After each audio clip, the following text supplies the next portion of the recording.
Hello and welcome to the Beaches Museum. I'm Keith Baker, one of the docents, and today I'm going to tell you about two of the 1800s American pioneers here, William and Eleanor Scull. William was a surveyor for the rail company. He and Eleanor were attracted to the area and chose to move to the small settlement with their two daughters in 1884. Well, like most of the pioneers, they did live in a tent, but theirs had a palmetto kitchen consisting of poles and beams covered with palmetto fronds. During rainy periods, Eleanor would cook several meals in advance to take advantage of the dry conditions. Eventually, they did build a house, made with wood salvaged from a washed-ashore sunken ship. Though small, the house was ruggedly constructed and survived until 1938, when it was lost to a fire.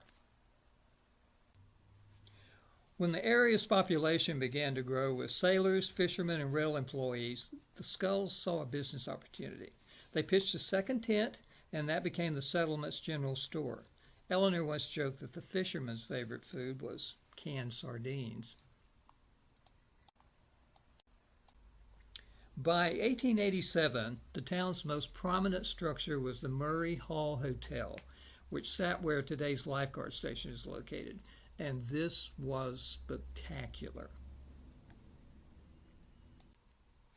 The Murray's cost was a staggering $150,000, and its luxurious amenities included 192 rooms, accommodations for 350 guests, bars, billiard room, bowling room, library, a reading area, sulfur water spa, reception halls for affairs, 50 fireplaces, steam heat, elevators, and its own power plant to generate electricity.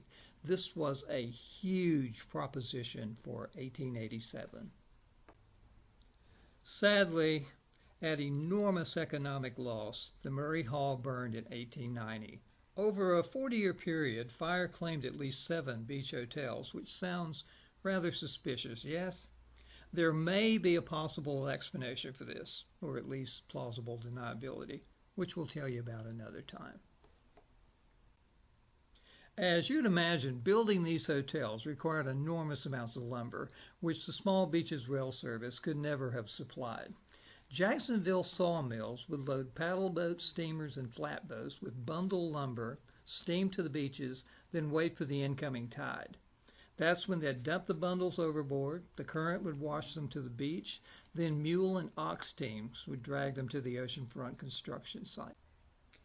With hotels and boarding houses being constructed, the population continued to grow with service and trade skill arrivals. That's when the Scull's General Store organized mail service for the settlement, and Eleanor became the first postmaster. When the Sculls introduced mail service, an address envelope obviously needed a destination. The Sculls named the settlement Ruby after their daughter. When the post office was relocated, the name was changed to Pablo Beach because, in actuality, today's intercoastal waterway is the San Pablo River.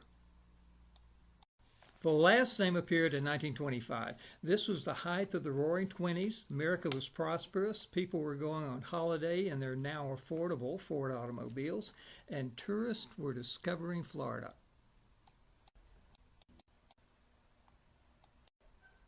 Jacksonville was a well-known city due to it being a rail center and a seaport, and that was the impetus for Pablo Beach to be transformed and become known to this day as Jacksonville Beach, Florida.